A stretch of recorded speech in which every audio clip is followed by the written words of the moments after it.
Hello and welcome to On the Corner, the official podcast, pitcherlist.com. I'm your host, Eric Samulski, joined on this sunny January afternoon by the freshly coiffed Nick Pollack. Nick, last time you said you got to cut your hair. You were going to definitely cut your hair. You're looking good, man. Looking suave. Thanks, buddy. Hey, what is happening? I had to do it because we have PitchCon this week. Yes. And I spent a long time this weekend crafting this very detailed schedule for 44 hours starting on Thursday and going through Sunday. That is January 30th through February 2nd. It is 100% free. So just go to pitchos.com/pitchcon. Enjoy all these panels and presentations. We're doing it to raise money to combat ALS. $10,000 is the goal. We've done it for 5 straight years. Hopefully we can do it again for the 6th. And if you're listening to this podcast after PitchCon has happened, guess what? You can watch the whole thing on YouTube. We'll have it all on YouTube in a giant playlist a week after the presentation is over. So I'm go so check glad that out when- this week. And I'm so glad when you started doing that. Because obviously, it's like I want to go to all of these things, but it's hard. And so it's nice to be able to like look them up on YouTube and watch them, listen to them at your own leisure. And obviously, it's early enough in the off season. There's a lot of time to kind of hit all of these, from now until we start things off. So that's a really cool feature. I'm excited to see the schedule when you make that all public. Oh yeah, it'll be. I mean, I'm making it public tonight. So excited for that. So many fun things, little surprises in there too. Nice. But really, it's just a great event, guys. We also have prizes. We have prizes you can win subscriptions and merch and autographed memorabilia. We also give away a free PL Pro lifetime subscription to one PitchCon watcher every single year. I mean, guys, it's the best time. It starts on January 30th, this Thursday, 11 a.m. Eastern time. Go to pitcherlist.com/pitchcon. You can also just watch the live stream straight on playback. So playback.tv/pitcherlist. Go follow it there. That's where everything's going to be truly hosted. So go check that out. You can chat with the community. It's the best time. I can't wait. But right now, we've got other things to discuss, don't we, Eric? Yes, we do. It's going to be the best time over here as well. Nick and I have started kind of, continuing this little mini series where we're like taking some stock in early ADP, just some values that we're starting to look at. And so today we're looking at pitchers who Nick and I believe could see a value jump in the coming weeks if their status in their MLB rotations changes. So these are all guys who are either on the fringe of their current rotations or guys who are currently projected out of the rotation on sites like Roster Resource, which Nick and I are none of this is a criticism of those sites. Those people do awesome work trying to kind of guess who's going to be in a rotation and not. So it might just be pitchers who Nick and I feel like are probably going to be in the rotation, even though they're not publicly listed in rotations right now. And when those changes get made, we could see an ADP jump, or guys who are maybe on a battle for a rotation and their status might not change until the middle of spring training. But if those statuses do change, these are guys who Nick and I feel like could, get a big bump in ADP. So kind of, all guys to keep in the back of your head, guys maybe in draft and hold leagues who could be good targets for you because we believe there's value if they get jobs, and just, pitchers to watch in spring training. So I have labeled this list that we're going to put together, these groupings of players. I've labeled it the Ryan Nelson honorary Fringe starting pitcher list, because Nick and I both feel like Ryan Nelson is one of the certainly best 5 pitchers in the Diamondbacks, on the Diamondbacks roster. Absolutely. Definitely the best 6. And even if the Diamondbacks go to a 6-man rotation, we feel like Ryan Nelson will eventually be in that rotation. He is currently not slated to be in the rotation. And in this great little sheet that we have put together that Nick is going to share with people afterwards, we've looked at the NFBC drafts for the last 2 weeks. That's 32 total drafts for the last 2 weeks. Ryan Nelson's ADP in those drafts is pick 491. He is the 103rd starting pitcher off the board. Nick, you and I feel, we've said it before, there's not a lot of analysis to do here, but you and I feel like this could be a huge value for Ryan Nelson in the weeks to come. Absolutely. I mean, it is weird that they have 6. Corbin Burns, Zach Gallen, Merrill Kelly, Eduardo Rodriguez, Brandon Pfaadt, and Jordan Montgomery. Now, they've been obviously trying to get rid of Jordan Montgomery. It's kind of interesting how that works right now. And maybe they'll find a suitor before the season starts. It takes really 1 or 2 injuries, really just 1 injury on the teams. If you're like, oh no, we need somebody, Jordan Montgomery will work better than whatever option they have. There you go. That's all settled. But yeah, you got to think that Ryan Nelson is going to at least compete for a job in some way. We have seen, obviously, Eduardo Rodriguez and Merrill Kelly have the injury bug as well in some fashion. But as of now, he's out of the rotation. We will see how things progress in the spring, of course. But it's really one of those scenarios where if he gets the 5th job, and that's a huge thing that we're talking about this episode, is just if they get the 5th job, are they going to be jumping up massively where in my 12 teamers, I'm now circling this guy as, no, I need to go and get him. Because if he isn't on a squad, then it's just, well, not worth your time. Yeah. And with Ryan Nelson, what makes him so interesting is he has this 533 PLV 4-seamer. That is 92nd PLV, and it's rooted in elite vert that is 17 to 18 inches of vert with 9.8 extension, 74th percentile. It's not steep. It's not really flat. It's not steep either. It's just fine with it. So when you have great extension and elite vert at 95 with an intent to locate upstairs, it all just kind of works. Wait a second, this is a good fastball. It's not really, I wouldn't even say it's like the most dominant one. It had a lot of success and a lot of very good results, especially in the second half last year for Ryan Nelson. I do wonder if there is another gear as well. I saw it at times last year in the spring for Ryan Nelson throwing this cutter that looked like a proper tight, hard cutter that just, it wasn't like an 86, which I think would do it be worse for this pitch that they're trying to, that's like jumping on them inside the zone. It just has tight movement. It looks like the fastball so much that it doesn't at 89. I really hope to see that return. I think that can just help him take that extra step, because we all kind of feel like that run that Ryan Nelson had at the end of the year isn't real, but I think that there's a lot of value to be had here. It's generally been a good defense behind him too in Arizona. And if he does get that position, I would be getting him in my 12 teamers by the end of it, because ADP is going to have it way down the marks. And that's really the cool thing here, is that there's all this potential value in all these guys. And Ryan Nelson could be someone that in your 12 teamer guys aren't aware of who he is and sees the ADP mark and says, well, I don't want him. But it's only because he doesn't have a spot right now. So yes, hope it's Ryan Nelson. And we saw him battle for a spot at the beginning of last year. And it was not consistent production out of him, because he was I guess he was in and out of the rotation, or he was on the fringes of the rotation then as well. But Ryan Nelson finished last year the 93rd ranked starting pitcher. And that was with kind of like all the inconsistencies and with not being in the rotation and with all that other kind of stuff. I feel like it seems like a top 60 starter is like a baseline for him if he was a full year as a starter. And that's not even baking in potential improvement from somebody who is young and has the ability to improve. It is wild. It was a 3.13 ERA with a 0.97 whip and a 26% strikeout rate with just 5% walks in 13 starts to end the year when he really got back into the rotation at the start of July. That's remarkable, to say the least. Like 78 innings of this. He won leagues for many people because of it, right? Mm-hmm. And it wasn't this absurd left on base rate, 76%. It wasn't an absurd home run fly ball rate or BAB at the hotels there. 263 BAB had been a 13% home run fly ball rate, right? He has this good defense behind him, 36% ICR. Just that 4-seamer was cooking. I mean, it was just there, and guys couldn't do much with it. So, yeah, keep your eye on Ryan Nelson. Keep your eye on him. Keep your eye on somebody going even further down the ADP list.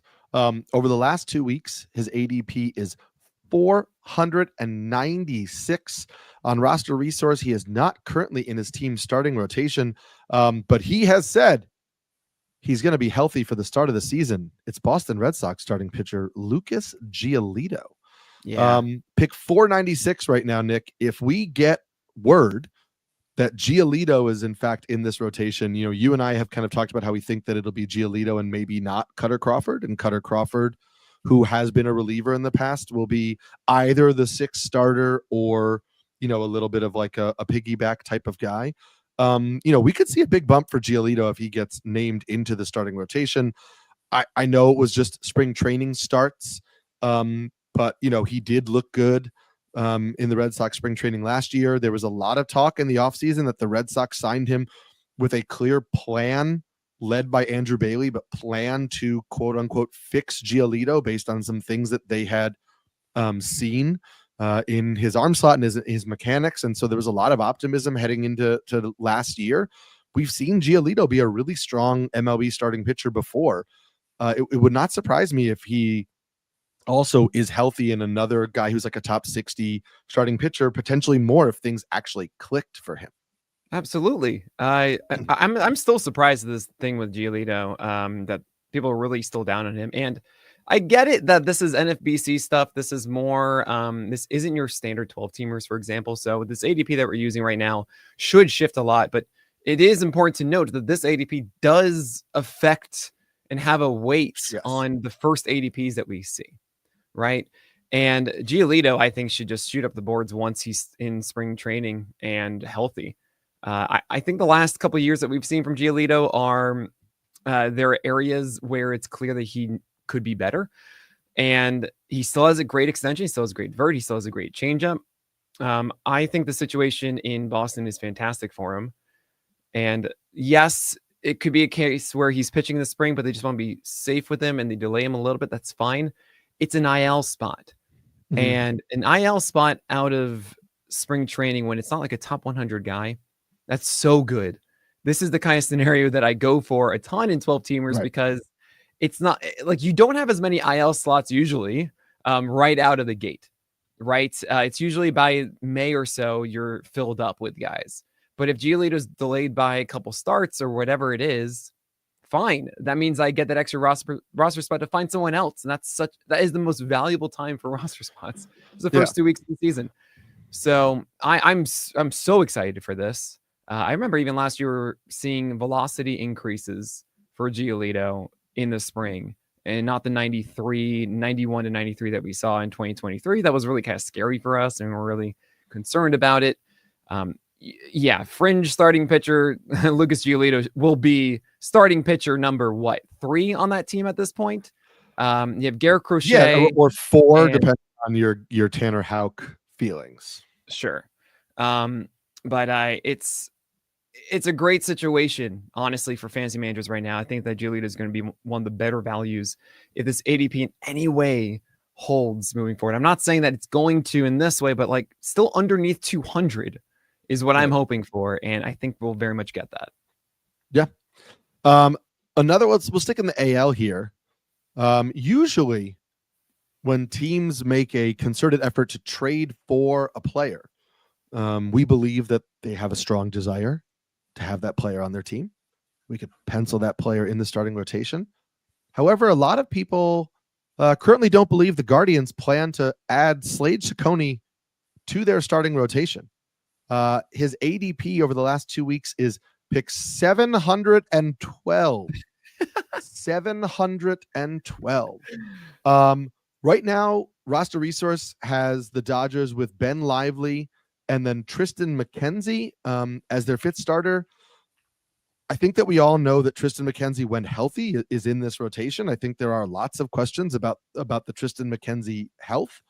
Shane Bieber, after having Tommy John surgery to start the year, we know will almost certainly not be ready for the start of the season, so he is not a factor in that rotation. I'm a little surprised that Ciccone is not considered a potential starter in that rotation. And I understand that the major league numbers weren't great, but the AAA numbers were pretty good. There are some people already talking. We talked on one of the last few podcasts about Lance Brozdowski's discussion of Slade Ciccone kind of like splitting some of the breaking balls. Cleveland has a history of being a pretty solid pitching, organization in terms of developing pitchers. Ciccone's just 25 years old. had a 30% strikeout rate in AAA last year. So even if that takes a little bit of a dive at the major league level, I don't know that like the 19% that he showed last year feels really low for somebody who has missed bats or shown the ability to miss bats like that at AAA. Would be on a good team in a good park or a decent park. I don't know that he would be 12 team viable because we haven't quite seen that success at the MLB level, but I think there are weirder things, 15 team leagues for sure. And there are weirder things than Ciccone becoming like a pretty solid MLB starter to be going pick 714 right now.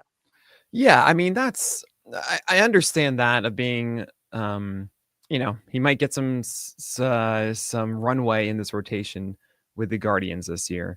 I'm still highly suspect, or at least highly skeptical is the word I'm looking for, about Ciccone's ability to be worthwhile in your 12 teamers and even 15 teamers, considering that the 4-seamer is more of a horizontal sinker kind of pitch. And it's possible that he's able to nail the inside corner against righties more often than what we've seen so far with it. But we haven't really seen the slider take off and be well spotted. We haven't seen the changeup really be this big whiff pitch either, that he trusts a ton against lefties. A lot of erratic command there. I'm not really quite seeing enough from Slade for me to think that would happen. And it would be really surprising to me that he would have such a good spring that it just plays the hand for him, that the Guardians just say, fine, all right, you're in the rotation. That's it. And you're going to have this consistent every 5 days spot in the rotation. Also, with the Guardians, I have questions about their development once guys get to the majors. Yes, right? We've talked about this that before. I agree with, yeah. And if he is in the minors a bit and he does get, make improvements there, that's one thing. But especially if he comes right out of camp and in the Guardians rotation or so, that actually might be worse if I'm following that logic. Possibly. So we'll see there. He's certainly not one that I'm going to be shooting up in my ranks unless I see something drastically different in this rank. Yes. And I'm not expecting that to happen. Sure. Right. Now with Tristan McKenzie, technically Fringe. You could say your boy Luis L. Ortiz could be Fringe in How here dare too. You? He is locked in. Look, if Tristan McKenzie is looking amazing, then all of a sudden Luis Ortiz is the number 5. And if you want to talk about Slade, then there you go. So that's a question, isn't it? I mean, roster resource currently has Ben Lively as the number 2 starter. But if Tristan McKenzie is looking good, don't you feel like both Tristan McKenzie and Luis L. Ortiz are quote unquote ahead of Lively? Like Lively was good last year, but they didn't, there's not really a lot invested in him. Mm-hmm. He is somebody who has had failed at the MLB level, but he did have to kind of like leave. Yeah. He struggled and had to leave and go to Korea. Also, he's going to be 33 years old. Luis L. Ortiz is 26 and Tristan McKenzie is 27. We already talked about the Guardians like trading Josh Naylor and doing all these things because we understand the financial cap that they are under. Mm-hmm. Wouldn't you kind of assume that they want, if push came to shove, they would want the younger guys with more cost-controlled years like in the rotation to develop and continue to pitch? I just feel like Ben Lively would be an easier guy to push out of the rotation than Ortiz or McKenzie if everybody is healthy and pitching well. Yeah. The argument to make is, well, Ben Lively just had a full season of this and he's more equipped to handle it again. That's, I think, the thinking here. It is interesting to see Gavin Williams as the SB3 and Lively as the 2. But we'll just like to point out a full season of worse stats than Luis L. Ortiz. Fair enough. Now, I mean, look, I'm in agreement with you that Lively is clearly, if he's doing terribly in the spring, then Lively is not going to stick around. And then you have Ortiz, you have McKenzie, you have maybe Ciccone, then you have, of course, Bieber in the wings waiting, and all these other options as well. Right. But Luis L. Ortiz and Tristan McKenzie should be considered also in the Fringe here. And sure. I would imagine that I would be most encouraged by Tristan McKenzie if he does perform well. I think a lot of people would feel the same. His ADP is very low. at the moment. 649 over the last 2 weeks. 649 for Tristan McKenzie. Right. So that might be something you might be able to jump on, especially if Tristan is looking much different and sitting 93, not hitting, sitting like 92, 93, comfortably getting a lot of having few walks is really the important thing for me there with that velocity. So pay attention to that one. If you guys don't know, also what I do in February and March when the games start up in spring training, I do my Plus Pitch podcast every day where I review every pitcher and just tell you what it is. It doesn't always provide fruitful when it's, we're talking about velocities and we don't really know about much. But there are a lot of times that we can monitor these small changes and see how things are going. Seeing that Tyler Mahle is not throwing hard at all and is way behind the velocity, or we have Jared Jones doing well and Lisa Heel and so on and so forth. Yes. So definitely tune in for that. You'll have all the details you need for Tristan McKenzie, Lisa Ortiz, and of course, Ben Lively. And I will also just say that when spring training starts up, I begin my series. That's going to have a new title this year because I got to make it something that, hits with SEO a little more so people actually find it when they search for it. But it's basically the idea of like pitchers it started off as pitchers with new pitches and should we care, analyzing pitchers who are bringing in new pitches to their arsenal and whether it actually will help them or not based on their pitch mix. And so once spring training starts and we start to see these new pitches in action, I will have a lot more of those articles. I'll tweet them out. I'm sure we'll discuss those pitchers on the podcast. So that's just a plug for that. I should note just to end this, Tristan McKenzie, current ADP 649, as I mentioned. Joey Cantillo, current ADP 614. Yeah. Another guy on the fringes there. Hold on a second. Right. Of course, Cantillo. He's got to be in this conversation more than that was going to be my question to ask when we started talking about McKenzie is I know you weren't as bullish on the idea that Ciccone could jump. Do you think that if Cantillo gets labeled as a starter, if he makes the rotation, do you think he could have a jump? Right. So there were moments last year that Cantillo actually looked like something of value, right? He had the 7-run game against the Yankees, and it was 4 games of 2 earned runs total after that. And yes, it did include the White Sox and the Rays and the Royals and the Twins, but he's a lefty who has a legit changeup with 7.5 feet of extension. So 92 miles per hour and a changeup that can be down at times. When it's down, it's really good. That is pretty interesting. I don't love his approach against lefties. I don't think the curve and slider are all that great. They can be. It was a combined 31% usage. Actually, I should say 20% swing strike around the curveball, but 31% on the slider. I believe the slider was actually the curveball was more of the 2-strike pitch. But I mean, what I see there is a great extension, great changeup as a lefty. That seems more promising and more consistent than what's like Ciccone brings to the table. So yeah, you might see that. I mean, that might be the clearer path for the Guardians. That is Tanner Bybee, Gavin Williams, Joey Cantillo, and then 2 of McKenzie, Ortiz, Lively, Ciccone. I think that's honestly the clearer play, but yeah, pay attention to all this. There's a lot of stuff going on. Yeah, so pay attention to a couple more of these guys who we'll talk about after this break.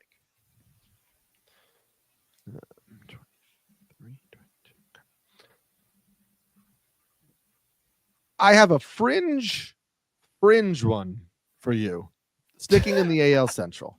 And it's because it is a starting pitcher who is currently not projected in the rotation, according to Roster Resource, and who has an ADP that I think is on the fringe of, like, if we could see it jump. So I'm curious if David Festa was listed as a starting pitcher for the Twins, because a lot of places currently have Chris Paddock still as the 5th starter for the Twins.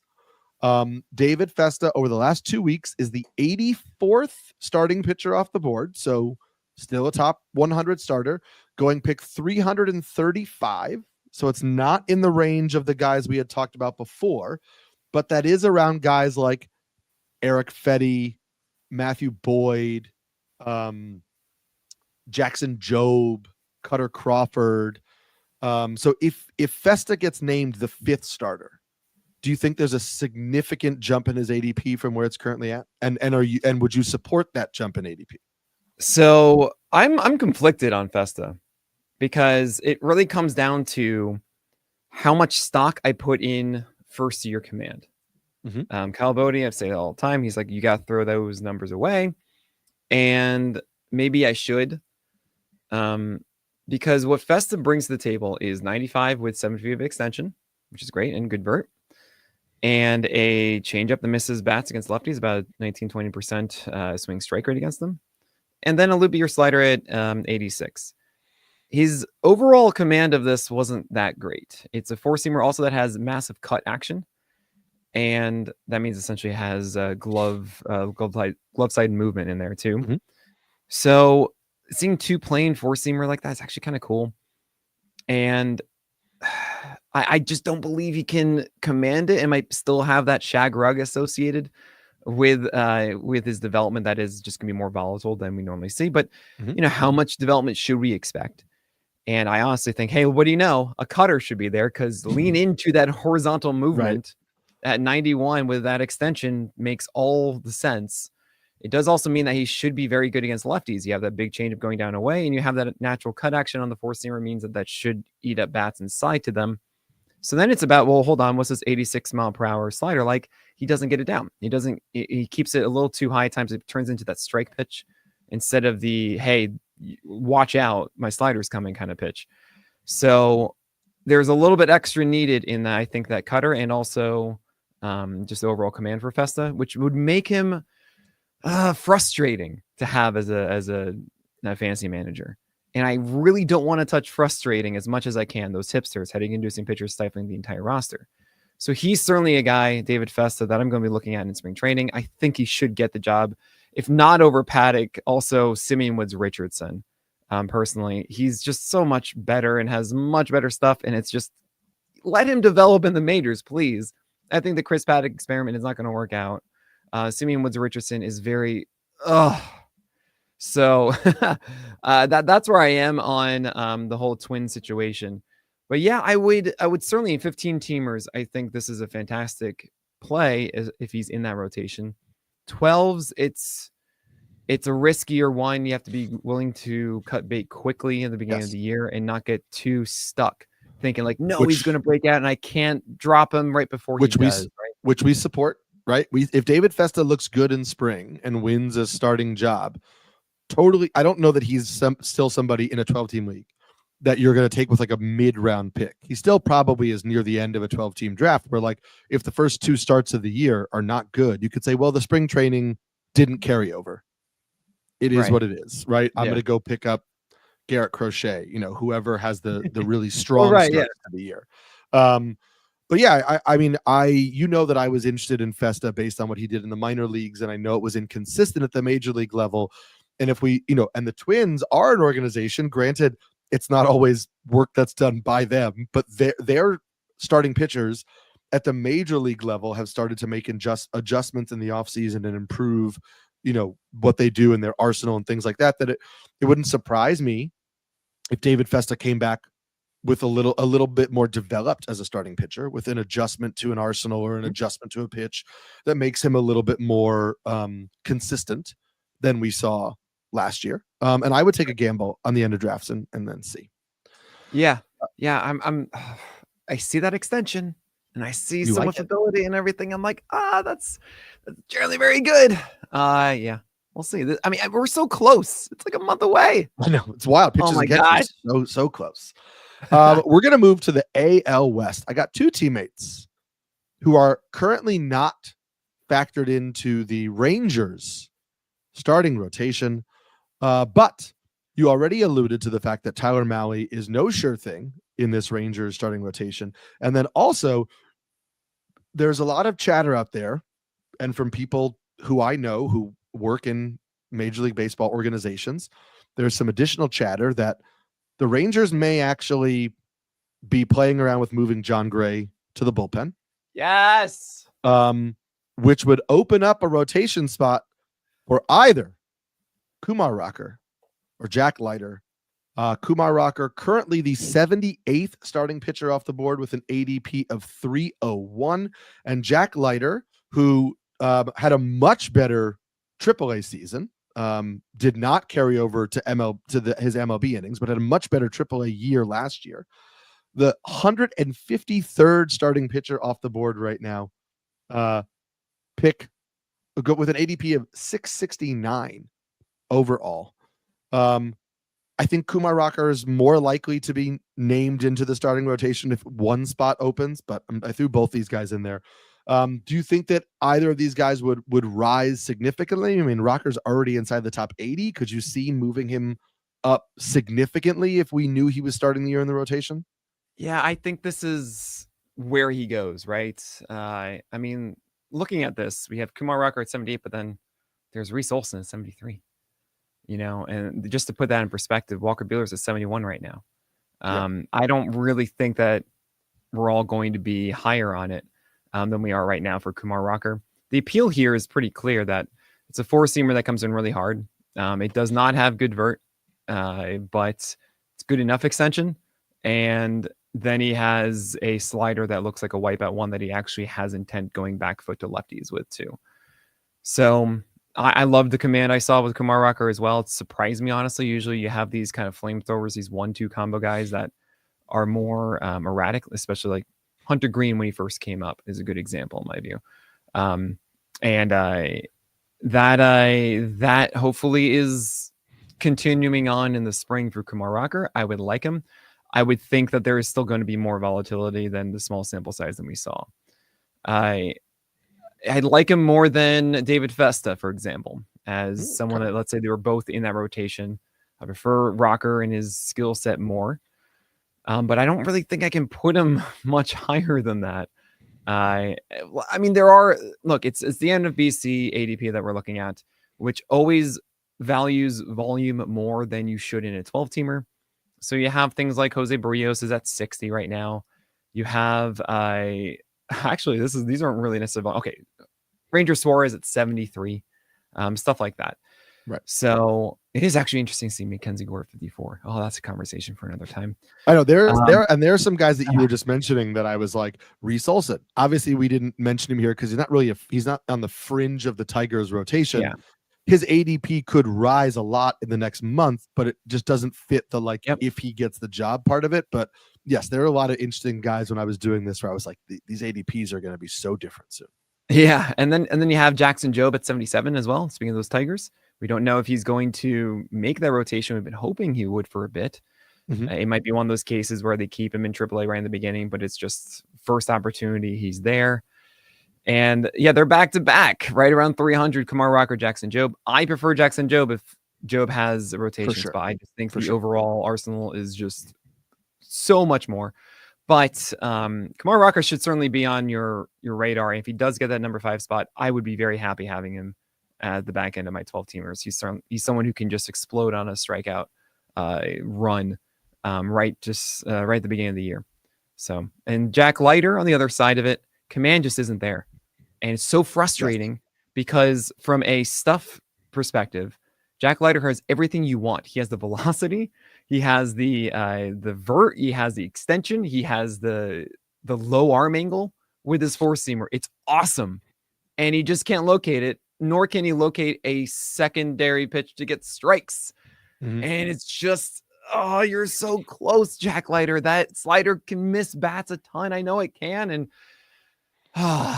he needs more time in the minors to really figure that out. So if he does get a job out of camp, it would have to be with some offering getting strikes. That's not there right now. A cutter high. You're the cutter coming, I'm telling you. Or his 4-seamer just being so well spotted, that kind of thing. But I doubt we're going to see that. Yeah. Yes, it is. It's what once was when these two were at Vanderbilt and what we thought they were going to become. One AOS pitcher, I do just want to another AOS pitcher. I do want to point out Greg in the comments saying I like Jose Soriano. I know that Nick and I both like Jose Soriano. He is firmly locked into the Angels rotation at this point, so doesn't constitute kind of like a fringe pitcher whose value may increase. But yeah, we are both fans of him. A pitcher who we like. It's not like I am so over the moon for this guy, but he was pretty good last year for like a long stretch, and Roster Resource doesn't have him in the A's starting rotation right now. But Osvaldo Bido was actually pretty good. And he's currently outside of the rotation and with an ADP of 617. He will probably go into spring training in a battle with Joey Estes and Mitch Spence because Severino, Springs, and JP Sears seem locked into rotation spots. I kind of feel like Joey Estes is a good bet to keep a rotation spot, but it wouldn't shock me if Beto beats out Mitch Spence as the 5th starter in Oakland, in Athletics world. They don't even want to use the Athletics world. It's but I guess it's probably not a 12-team guy, but currently going of the 134th starting pitcher overall. right. Like Beto would have a pretty significant jump if he gets named into this rotation. What's so interesting about Beto is I think his value last year rooted in his four-seamer command and locations, and he was really good at staying away from both lefties and righties with a four-seamer, but dotting the edge, shockingly so. The fact that he had a 33% ICR against lefties with this four-seamer and then a 24% against righties is just what? Now, he did have a cutter to match with this four-seamer, but it was a low 54% strike rate. It wasn't one of those, oh, cool, this is just filling up the zone and you don't really know which one it's going to be. What's also interesting against righties, it was just a 57% strike rate too. So it's a lot of getting away with it from last year with Beto. Right. And I understand 24% K rate, 3.41 ERA, 109 whip. It's hard to just have that, but a 28% overall ICR is wild, like absolutely wild to me. And I cannot pinpoint exactly how he did it. I guess I'll put it this way. It's guys just gave him what he wanted a lot. Like he would get behind in at bats and then he'd keep throwing out of the zone and guys would get impatient. The main pitches for Beto was this changeup to lefties. They threw 30% of the time. It had a 55% strike rate, but only 16% ICR. So low hits, few hits, right? If you want to talk about the four-seamer, well, yeah, as I mentioned, that was 57% strike rate, but that 23% ICR. The cutter made up for another 20%. That's 55% pitches that had a 55% strike rate. It was so weird, and I would not buy back into this. I don't really think he has that great of a slider.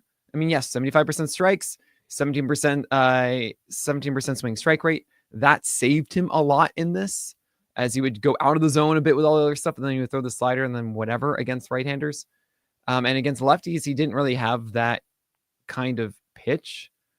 I don't know. I see smoke and mirrors all throughout it. I'm not that interested in Beto. If he gets that job as SP5 for the Athletics, I'm not taking the chance, really. I think it's just one of those weird seasons. I agree with you. I'm not a huge fan. But I could see in a deeper format saying, hey, this guy could be in the rotation. There's not a lot behind him, so like maybe it is just him or Mitch Spence. But yes, well, that's the thing. I prefer Mitch Spence. Okay. I do like that you like that nothing he throws goes straight. Oh, I feel like one of the things that we find it hard to do is figure out who is going to be different the next year, right? Right. And who's going to be throwing harder. Who's going to, have a brand new pitch or something.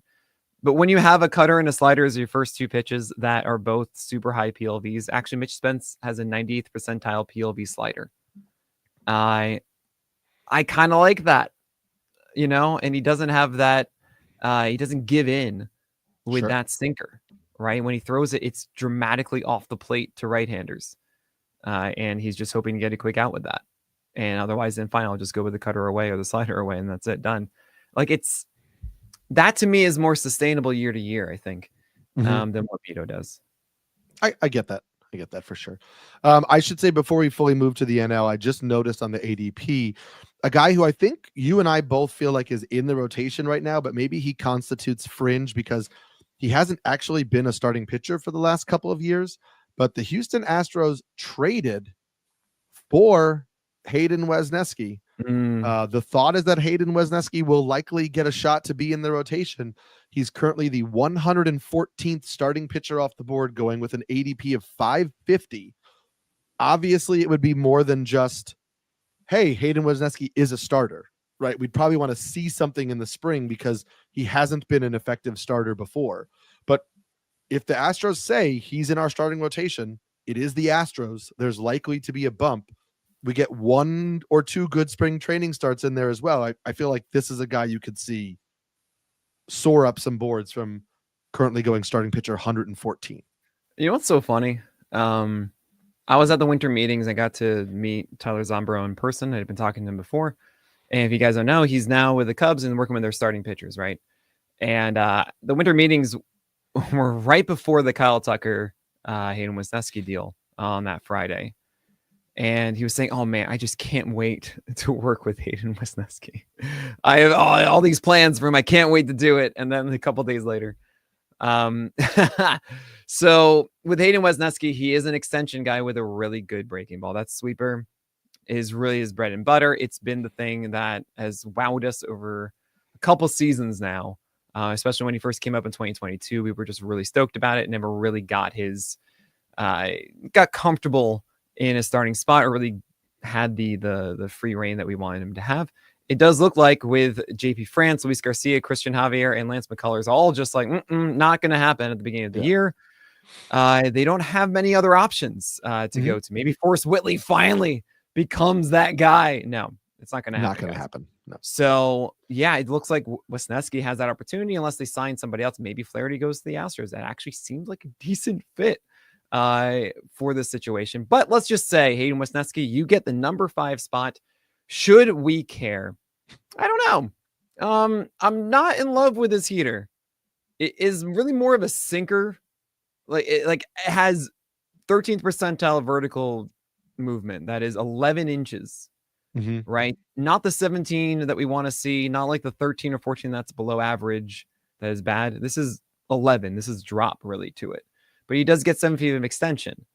So it makes me wonder if this is something that he can lean into and stay down. But all you've really seen from Wesneski is that it's a big breaking ball and then these other pitches that hopefully get outs.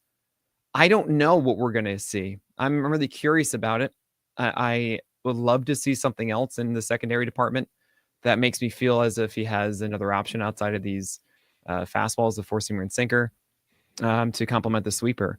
Because we saw 9% cutters last year, 3% changeups.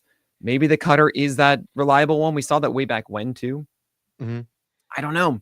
And I'm very curious about it. I need to see more than the sweeper though. And I can't just say he's on the Astros, so everything's going to be fine. That's not always the case, y'all. Spencer Arrigetti's all-encompassing arsenal is way more advanced than Hayden Wesneski's, for example. So, yeah, I'm not too interested. I'm curious where you are on it. I'm not that interested. Just and maybe it's me closing off the door of a guy who I'm going to look up his age right now. I don't think he's actually that old, but I feel like we've seen 27. Yeah, he could make meaningful changes. I think we just saw that small stretch in 2022 and it was like, oh, maybe, and this sweeper is really good. And then it just looked like somebody who's just better out of the bullpen. And I think that's kind of just better in multi-innings out of the bullpen. And I think he could be useful for the Astros without being like a locked in starter. I just don't see them fixing him into being like a 27 start a year guy who's like, legitimately a viable fantasy option. Right. And maybe it's just me not opening myself up to growth enough, Nick. But, I mean, I think this is the fun part for us, is trying to see, okay, what are you doing? What is it that the Astros are going to try and turn Wesneski into? The sinker command, very good against righties last year. This is actually pretty cool. He had a 4% outside location rate on that sinker, which is amazing. 4%. Second percentile.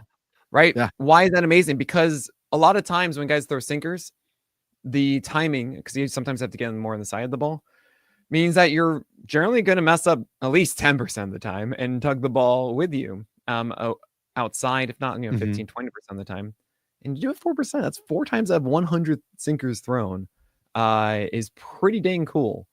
So that does speak to having good command of his sinker. Right. And maybe this is something they can play with. They can adjust it. They can keep that sinker down and into right-handers, sinker, sweeper away, and then the cutter in between. I don't know. I'm curious to see what we get. Maybe we'll be wrong about Hayden Wesneski. Who knows? We're going to do a few more guys, but this time from the NL. But we're going to do that after this break.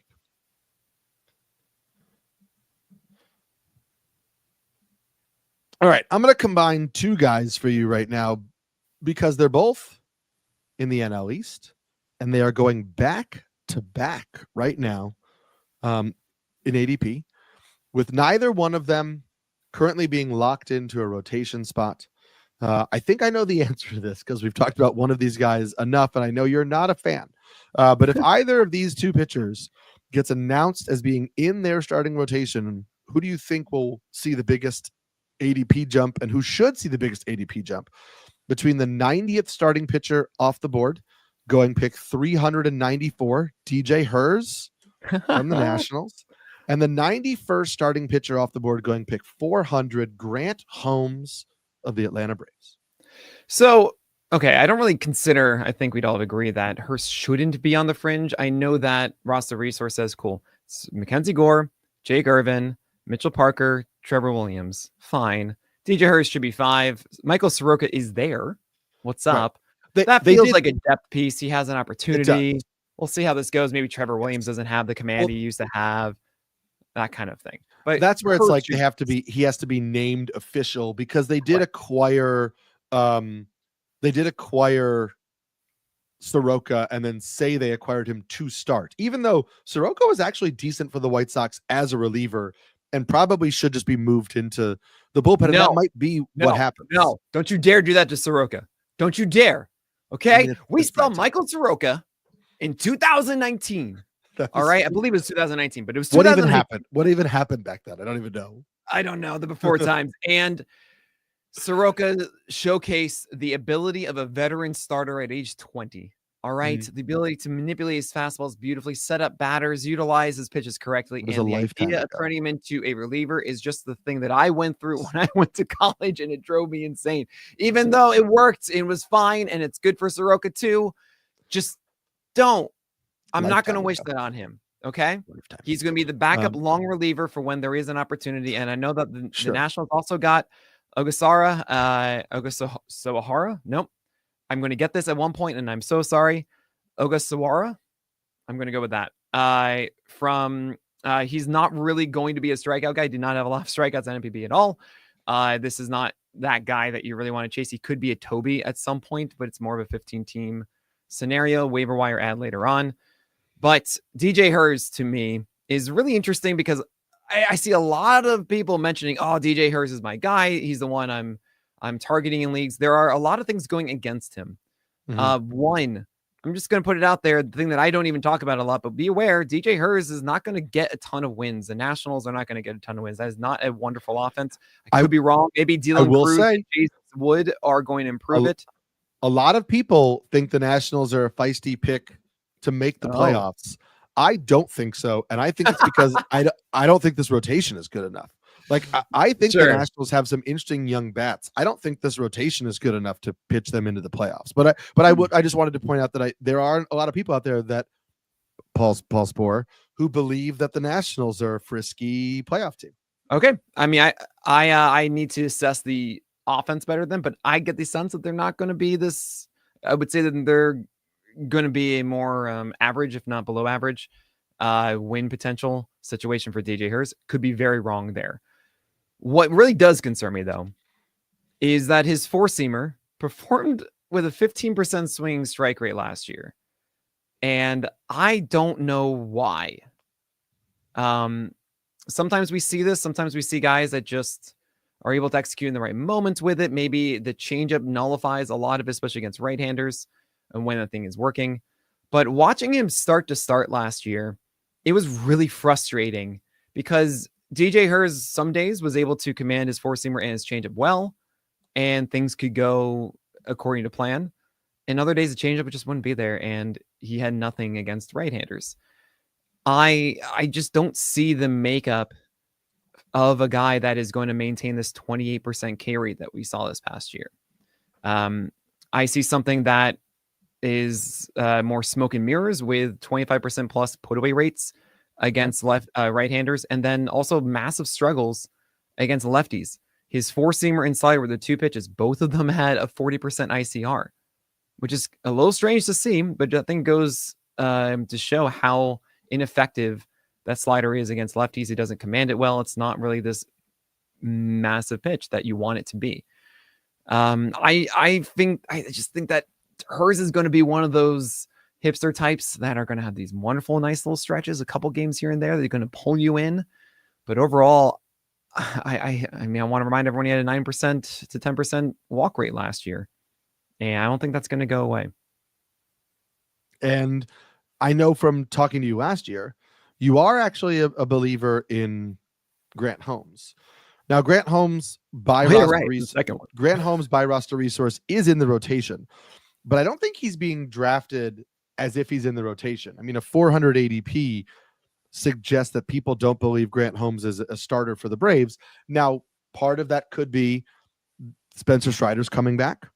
Mm-hmm. However, we feel pretty confident that Strider's going to miss at least the first month of the season. Maybe they think Ian Anderson will hold off Grant Holmes. Right now, Holmes and Anderson are slated to be in the rotation. Maybe they think that AJ Smith-Shawver or Hurston Waldrop will push Grant Holmes out of the rotation. Who knows? But Grant Holmes was pretty good as a starter for the Braves last year. He's only 28, so it's not like he's, some like 35-year-old journeyman who they can't leave in the rotation for these young guys. But I feel like Grant Holmes as a starting pitcher should probably be going a little higher than this. And I'm curious if you think we'll see a big jump if he gets put in the rotation or officially put in the rotation. Grant Holmes is your prototypical Cleveland Guardians pitcher. His four-seamer relies on command, of which he actually really good command of. Last year, throwing away four-seamers and upstairs against right-handers, and then two breaking balls, a slider and a curveball, that both are 20% swing strike rate against lefties and righties. It wasn't just completely split one way or the other. I mean, normally we just see it against righties. Slider and curveball each had a 20% plus swing strike rate against lefties last year. And what's really also hilarious is that he never learned a slider until he got to Atlanta, which is just insane to me. That's like the first thing you teach a right-hander is you have to have a slider. Here you go. No one taught it to him until Atlanta, which is wild. And it's a phenomenal pitch. Now, he doesn't have extension. It's not a good four-seamer. It's 94, and the best thing is that it's 94. But he does locate it well. And I think that Atlanta, who had him going 90 pitches in the middle of the year and then slowed it down by the end, are going to rely on Grant Holmes. I don't really see other options that would push him away. Ian Anderson shouldn't do it. And even that is the number 5. Dylan Dodd, yay. Then you also have AJ Smith-Shawver, Hurston Waldrop, as you mentioned, Bryce Elder, and Davis Daniel. Smith-Shawver, I think they're going to be a little slower with. They obviously brought him up for a moment last year. But I think it's a case where, look, you have this lovely thing. It's Grant Holmes. It works. He's the real estate broker. You have free money here. There's no reason to rush this. If anything, Smith-Shawver takes over for Ian Anderson, who I would have far less confidence in. Hurston Waldrop should be a reliever, if you ask me.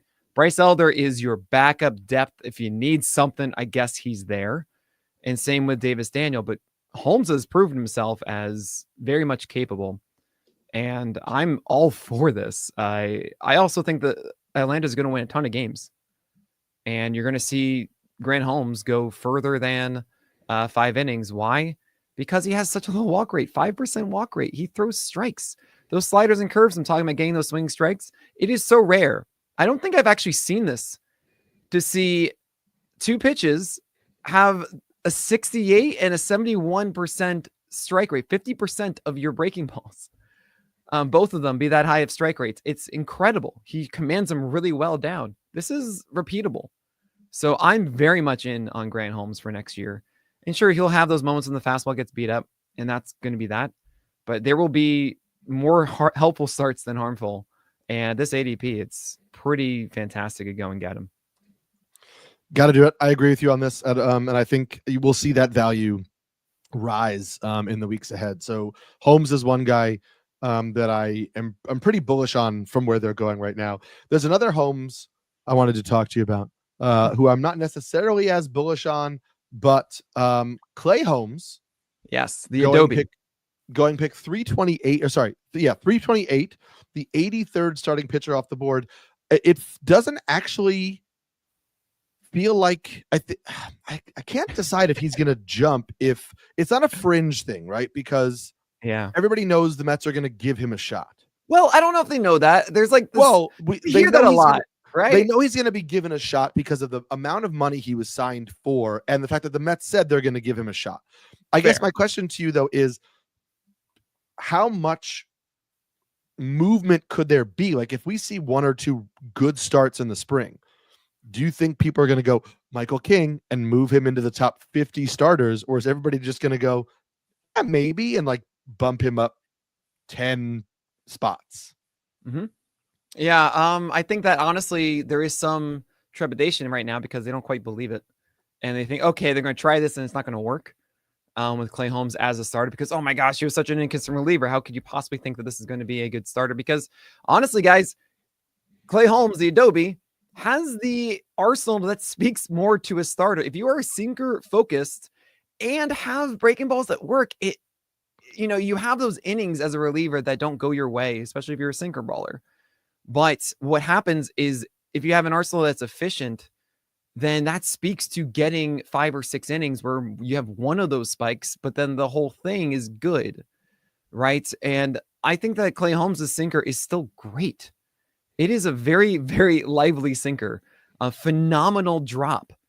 We talk about four-seamers. Oh, hey, it's cool. We have like 15, 16, 17 inches of 3 inches of vertical movement. That is so much drop. It's remarkable. And you pair that with a slider and a sweeper. Both of these pitches are whiff pitches, 18% swing strike rates, with strike rates around 65% as well. It is just fantastic. So he destroys right-handers in this way.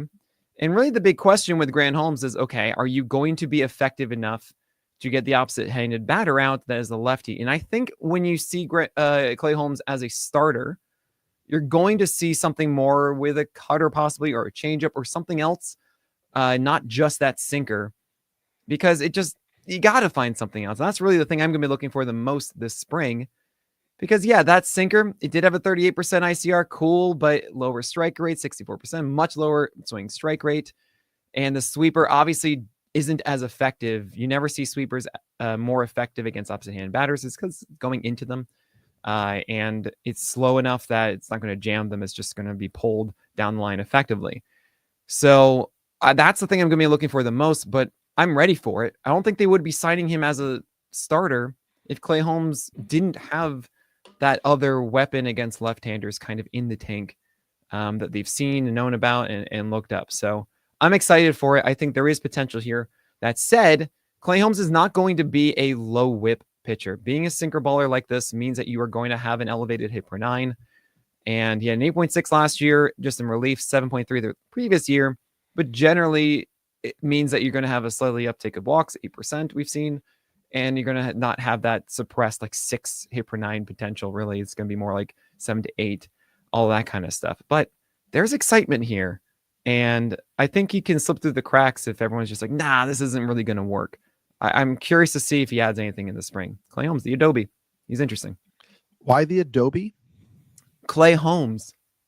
Oh, I get it. Yeah, okay, that makes sense. That's pretty great. Nose. Thank you so much. Pretty on the nose. You're good. You're good. Good for you. Last one in the NL East, and then I kind of wrap us up with kind of some trendy younger guys. This guy, despite being in the rotation currently on roster resource, ended last year hurt.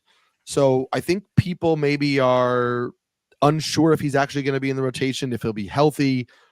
if whatever, actually he didn't end last season hurt. He pitched a couple games in September, but I'm surprised that Ryan Weathers is going outside of the top 100 starting pitchers with an ADP of 486 right now, going around Andrew Painter, Kyle Harrison, Jordan Montgomery, Reed Detmers.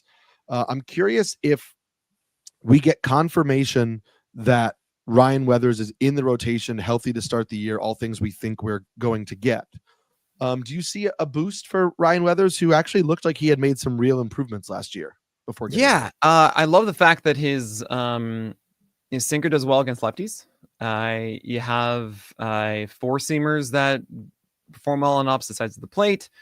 Changeup that does well against the right-handers, 20% swing strike rate. Okay, that's a lot of promise. That's cool. But the breaking ball is really everything. 52% strike rate to both lefties and righties. And that's the thing, though. If he's able to get that going, then he has a better tool against left-handers. If he keeps that 20% swing strike rate against right-handers and really locates that four-seamer effectively, maybe the velocity comes back to 96 that we saw in September, not the 94, 95. Mm-hmm. I think there's a path to success. Like, the sinker inside of lefties really has to be emphasized. And then you have that slider as well, because against lefties, because really against right-handers, that changeup should do a ton of work. I'm into this. And also the fact that, yes, I know this sounds wild, but he lost 20 pounds. And he really had this whole thing about his mental headspace and everything like that, and just being more focused and just better for himself. And I know best shape of your life, but like, I think it's actually going to affect Ryan Weathers in a good way. Wins might be a problem. And that might be why we see that depressed ADP. I don't know if he's going to be a 12-team target for me. Mm-hmm. I'm going to be monitoring him. I think he's a sneaky 15-team ad.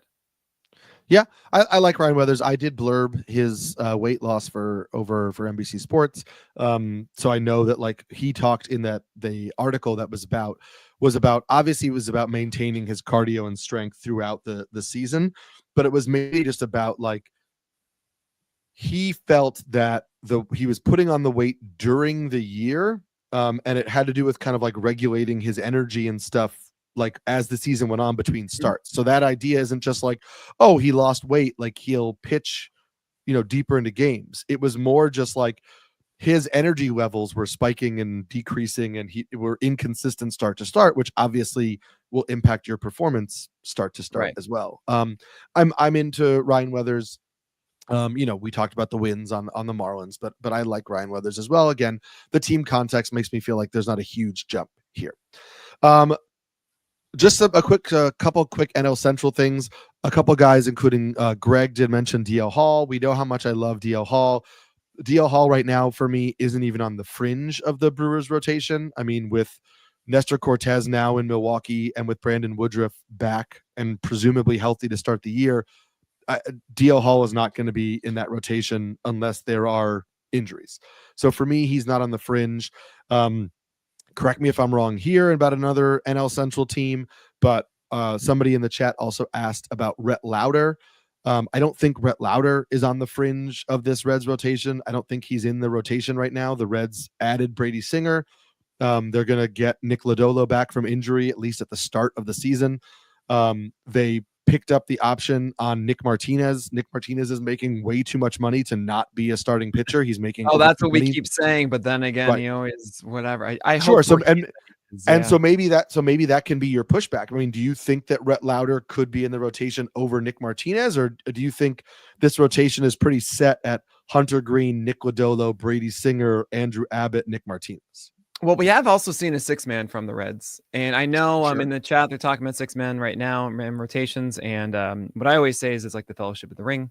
Starts off with a lot of people and with grand ambitions, and it ends up with 2 guys barely surviving. And you have Carson Spires as well, who's had some starts in the past. You have Graham Ashcraft finally moved to the pen. Brent Suter's there, by the way. Hey, what's up? But yeah, I mean, I think Martinez should be in the rotation. We've also seen him messed around and put here and put there over time. So I hope he's there. I don't know. I would say it's interesting, and we should monitor Rhett Lauder. I was not impressed with Brett Lauder Yeah. when he came up. It felt again like smoke and mirrors. The command was what got him through games, and of course some luck involved there too. But when from a stuff perspective and just an overall believability, it just didn't seem right. And the fact that his four-seamer is his number one thrown pitch had a 53% strike rate with a 4.38 PLV, I think says a lot about the guy. It is a 73% strike rate with only a 27% ICR on the sinker, which maybe is repeatable. I don't know quite yet. I don't think it is. But yeah, it's just not that great. Like the slider is a heavy strike pitch and doesn't really miss a ton of bats, like 15%. It's not the, oh man, this is the savior of the arsenal. Just the whole thing is just kind of weird with Brett Lauder. And I don't think in that situation in Cincy, I would be running after this one if he does get that spot. I agree with you on that. Last NL Central team, it's just a bunch of guys, but I don't really know a better way to say like who is on the fringe, because I think they're all on the fringe in Chicago. Because right now, I think Shota Imanaga, Justin Steele, Jameson Taillon, Matthew Boyd feel locked into 4 spots in the Cubs rotation. Absolutely. The fifth and sixth spot, depending on what the Cubs want to do, you've got Javier Assad, you've got Colin Ray, who they just signed. You've got Caleb Killian, who you and I have talked about in the past and enjoyed. You've got Jordan Wicks. You've got Ben Brown, who's healthy again. You've got Cody Poteet, who they just traded for from the Yankees. I don't really think that like he kind of is in the mix there, but again, he's basically the only return you got from Cody Bellinger, so maybe they like him in some respect. All of those guys that I listed are going like anywhere from pick 350 to like not even being drafted. Right, yeah. And I'm curious if anybody has a good spring and wins a rotation spot from those names. Is there somebody who you are just like, if this guy is in the rotation, I'm actually really interested in what they can do? So I would say the ones really to watch are not Assad. It's not Ray. I mean, Nate Pearson, maybe that will happen. They actually even said he's going to be stretched out, but not to his starter's length, which is the funniest thing. It makes no sense to me. You also have Cade Horton, who is recovering still from his shoulder injury. So I don't know if he'll even be ready for the spring. Cody Poteet, when he does get random starts this year, is an interesting Toby type. He's good at moving around the plate. It's kind of like that traditional sinker sweeper kind of feel that the Yankees would breed, but nothing to note for the most part. So that comes down to Ben Brown, Jordan Wicks, Caleb Killian, and Javier Assad. And Javier Assad, I just do not want. He's really good at doing front hip sinkers to lefties. That's his best skill set in my view, and that's it. I do not want to touch it. Caleb Killian can throw really hard and has good extension, and then all of a sudden the next pitch is like 92 instead of 96 or 97. And I thought at first it was like sinker differentiation or something. Apparently it's not. It's just strange. It's not really intentional or whatever. I don't know. I'm curious if we get consistent 96 in the spring from Killian and then those sharp cutters and in sliders. I think there's a lot of potential there. I would be surprised if he came into the rotation out of the gate, though. Because, I mean, there's Jordan Wicks, who has shown some promise with a really good changeup when that's commanded well from the left side, with some good vert on the four-seamer. But really, there needs to be more from the slider. There needs to be more command of that four-seamer and changeup as well. I think he's still something that, someone who needs to work on a little bit more before they get that lock spot. And then everyone's favorite name is Ben Brown. And what's so interesting about Ben Brown is when you think of him, everyone's like, oh, he throws really hard and has this amazing breaking ball. And like, that's incredible. He's just like, those other guys like Spencer Strider, Jared Jones. No, he's not.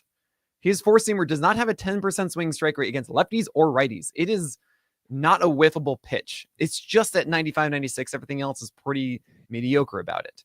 However, it is a really, really, really good curveball. It is at 86. It is a knuckle curve. And I thought to myself, that must be a slider. No, it has a lot more drop than a traditional slider.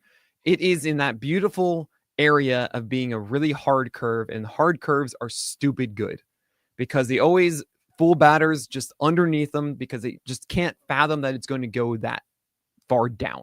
It's an absolute hammer. So what he needs, Ben Brown, guess what I'm going to say, Eric? What is the thing I'm going to say? What, the pitch that he needs? Yes. It's probably a cutter. He needs a cutter. Oh my gosh, because he throws 96 and 86, and just give me another strike pitch that's not the four-seamer. And if you do that, the four-seamer then gets better because now they can't just sit on this pitch, and he can get more comfortable strikes, and he can save it differently. It's the most obvious, hey, learn a cutter and you can be pretty good scenario. So I'm actually so intrigued by Ben Brown for spring training. And I think if Ben Brown has a cutter and is probably stretched out with this, there's no way they're denying him over Colin Ray or Javier Assad. You just can't, because it's good. It would be that good. However, if he's not, I don't care. Right. Even Caleb Killian, I think that's still going to be I'm intrigued and I'm curious, but there's still going to be a lot of volatility. I don't know if I really want to take that risk in a 12-teamer. But my own pitching love is like, ooh, this is fun. But that's where it is with the Cubs right now. Just pay attention to Ben Brown, and hopefully he gets a cutter. Yes. We'll end with a fun one. Two guys who have not yet, actually one guy did debut, but two stud young prospects who I think there's an argument that they could both potentially earn spots in the starting rotation for their teams, but they're not yet confirmed to be in there. If either Jackson Jobe or Bubba Chandler win spots out of spring training, who do you see being more likely? Let's say they both do. I'm just curious who you see being more likely to jump up in ADP. Right now, Jackson Jobe is the 77th starter off the board, pick 296. Bubba Chandler is the 86th starting pitcher off the board, pick 360. It should be noted, Bubba Chandler is not on the 40-man roster. The Pirates would need to add him to the 40-man roster in order to put him in the starting rotation. But he has already pitched at AAA. If he has a good spring training, we've seen them be aggressive, much like they were with Jared Jones last year. They have, Braxton Ashcraft, who is also a top 5 prospect for them, who's on the 40-man, who could get a shot over Bubba Chandler, but Bubba Chandler is the superior prospect, obviously.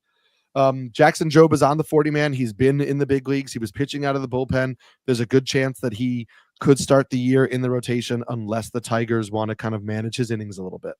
But let's say both of these guys are in the rotation. Who are you jumping the most from their current ADP? Well, I think it's from the current ADP. Well, I mean, but their ADPs are very similar. Jobe is the 77th starter and Bubba Chandler is the 86th starter. I want them both. They're both around pick 300 or later. Right. So right now they're not drafted in 12-teamers, guys. And both of them absolutely would be in my top 60, I believe, if not 65. Essentially, once you get past the point of Holly of, hey, I'm drafting a guy that I have the utmost confidence that ability-wise they will help my teams this year. Then you get into the fun, like, all right, now we're going to start taking chances and expecting to drop some guys. And that's when I would say, well, okay, Bubba Chandler and Jackson Jobe, when they arrive here, I have a ton of confidence that they could be top 30, top 40 potential output, right? So between the two of them, Jackson Jobe is the one that I'm going to favor as of now. Just from the start of like, hey, cool, it's the Tigers and not the Pirates. Is pretty cool. Yes, PNC Park is a better situation, but I don't know. I'd rather be on the Tigers right now. And I think also the breadth of arsenal with Jackson Jobe is better. We didn't really see that in relief last year, but what we saw at the beginning of the year was more of a 4-pitch mix. You have the 4-seamer, the slider, the cutter, and the curve. With Bubba Chandler, it's a 4-seamer that is good. Like it's 504 PLV is what we had based on the 7 AAA games we saw last year. 96, 97 is great. 6.7 extension, 16 inches of vert, 1.2 high adjusted VAA. Very good command though. And that's an interesting part is that he doesn't go low with it. He actually sits up with it and then pairs it with a slider down and away from right-handers with a changeup to lefties. That it's a little too much gets too much on the side of it a bit. But I like what he does, and it feels like he's executing and doing what he wants to do. The one worry I do have about Jackson Jobe is the fact that it is a lower extension than what we normally see, only at 6 feet. I mean, he's also at 96, 97. He has more vert on that fastball. But the breadth of what he does, that cutter, I like more than Bubba Chandler's slider when it works. It's close. There is something to be said about Chandler being a more overall command pitcher and feeling like it's a little bit more polished in this way. Mhm. I'm excited to watch both of them, and hopefully we get data for both of them too. Regardless of the one that we are going to go for, and honestly, I won't be able to really know until about March 15th, March 20th, or so. Maybe even like last week, like it was with Jared Jones, like right under the gun, we finally found out about Jared Jones. Yes. I would, whatever the data of the spring honestly tells us between the two of them, I think they're really the main two. Noah Schultz should not get the call out of the gate. And as of right now, I'm not hyper aware of another ultra prospect. You could say maybe some stuff about Kumar Rocker or David Festa, but those surprising guys that haven't pitched yet in the majors and would get the call out of camp. I'm still going through all my teams, so there could be someone that I'm missing completely here. But as of right now, Jobe and Chandler are right there. Yeah. Also, I would just say Jobe and Chandler, not a hyper prospect, but keep an eye on Braxton Ashcraft for the Pirates. I think that Braxton Ashcraft is as good, if not better, than Thomas Harrington. And I know Uncle Ted will get so mad about it because he talks about Thomas Harrington in the chat all the time. But Ashcraft is a really good prospect. He's rated higher by MLB Pipeline. He's rated higher in the Pirate system. He had a really good year last year. He sits in the mid 90s with a plus slider. His slider is like a legit weapon. The fastball has a history of getting hit. The fastball has a history of getting hit a little bit hard. That's an issue. It's not like he's Jared Jones with a plus slider and an elite fastball, but he does have a pretty good curveball. So he has, 3 good pitches. I just think Braxton Ashcraft is a pretty solid pitcher who's already on the 40-man roster. And I think if he looks good in the spring, it wouldn't surprise me if the Pirates gave him a shot. And I don't think he's Skeens Chandler Jones. I don't think he's one of those guys who blows up, but it wouldn't surprise me if he was somebody who was a useful fantasy pitcher in 2025 if he earns a starting spot. Yeah. So that slider had like a 5.3 PLV, which honestly, when seeing that from a minor league pitcher is really, really good. But the 4-seamer does not, it looks pretty bad. Yes. I know you mentioned that it looked hittable, but yeah, it looks pretty bad. And the sample that we saw, at least in AAA, the curveball wasn't that consistent and that much of a catalyst for him. The slider is just insanely good. And generally when I see a guy with one slider, one good pitch and it's a slider, I don't go for it, especially for minor leaguers. That's the, of course, the Wasker Noah rule. And especially for prospects, it's not my cup of tea. Like, I believe in Bubba Chandler's more. I believe in Jackson Jobe's more. 100%. So that's how I am. But maybe that changes, and to see the reports, then but that's why, like that, maybe the command and everything, it takes it over. It's plus command. I mean, that's why Braxton Ashcraft is like the 80th prospect overall, and Bubba Chandler is much higher, and Jackson Jobe is much higher. I mean, what was it? A 4% walk rate last year in the minors for Braxton Ashcraft, somebody who tops out at 97, 98. Like, there's improvements to be made. And that's why I said you'd have to see something in the spring. You'd have to see something that pairs with the slider. But the Pirates have shown that with their young pitchers, if they show something in spring that they're capable of, and the Pirates have already said they're going to give Ashcraft a chance to win a rotation spot. Like, he's on the 40-man. He's coming to spring training. They're going to give him a shot. He just has to beat out one of Bailey Falter and Johan Oviedo. It's not the biggest obstacle to clear. He needs to show improvement and growth, but it's just a name to throw out there. Where, like, he's not vaulting up rankings in a Bubba Chandler way, but he's going to vault from nobody's drafting this guy to like, hey, this guy could be decent. Oh my gosh. I haven't heard that name for so long. Johan Oviedo. Yeah. Oviedo was so close. He had this game. Here it is. It was 10 strikeouts against the Giants. It was throwing 96, and it had a beautiful slider. And Oh, and like then it just kind of went Maybe away. that's your Fringe guy. 7 feet of Johan extension Oviedo. at 95, 96. Just pure drop. And like his four seamer is really just a sinker. I mean, we're talking like first percentile vertical break for Oviedo. Man, I haven't done the Pirates yet. Okay. There's a lot to talk about. Oh my gosh. The slider had a 20% swing strike rate against righties. Really, the question then is it with lefties? And it's still a very effective slider.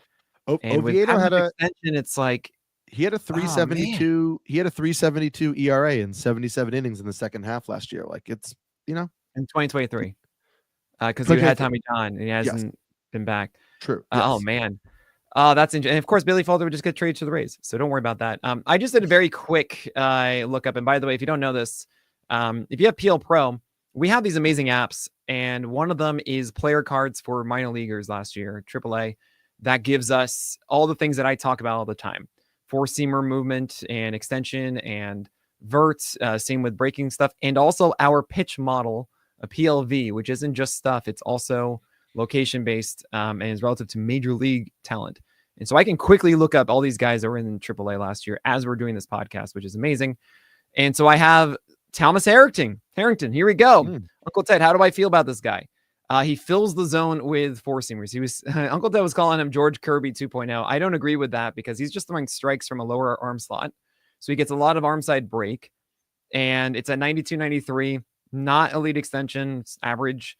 I don't really love that. He has a big sweeper that stays away, which is good. That's what it's supposed to do. We love it. We think it's a very good offering. In between that, there is a cutter that also PLV loves. He gets in the zone a ton. But that's it, kind of. I mean, maybe the changeup is something that will be good against lefties, especially with that lower arm slot. You do get the ability to get more aggressive movement for it. But yeah, I don't know. I mean, like changeup sweeper. Think of it like that with his cutter in between. PLV doesn't really love the changeup that much. He tugs it a little too much. And as far as I mentioned with Braxton and stuff, like that's where I pulled that from. So to me, Bubba Chandler is like clearly ahead of these guys as far as talent goes and what matters for your 12-teamer. I'm very curious to see how they've changed. Obviously, when it comes to development, like we see massive jumps year to year in prospect land, and it could also be negatively too. So it's always an exciting time in the spring. We can't wait to follow all of it. And yeah, Johan Oviedo, maybe he's just feeling great. Maybe he's the guy. You never know. We'll have to check it out, and you'll learn or you'll hear about that as we continue to go through all these starting pitchers, talk about it continuously.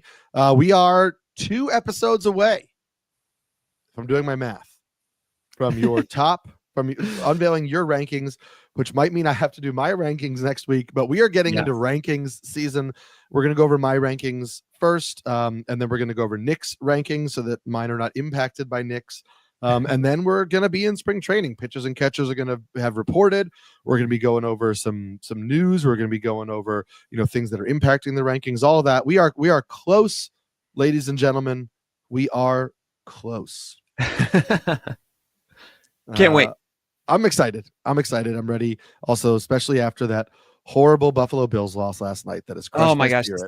Don't do this. Don't bring football into this. Okay? I'm ready to fully move on to baseball. Take us away, Eric. The Super Bowl doesn't exist. I am Eric Samulski, the Pelican. I'm Nick Pollack, the Lion. And I'm about to go watch some Johan Oviedo footage.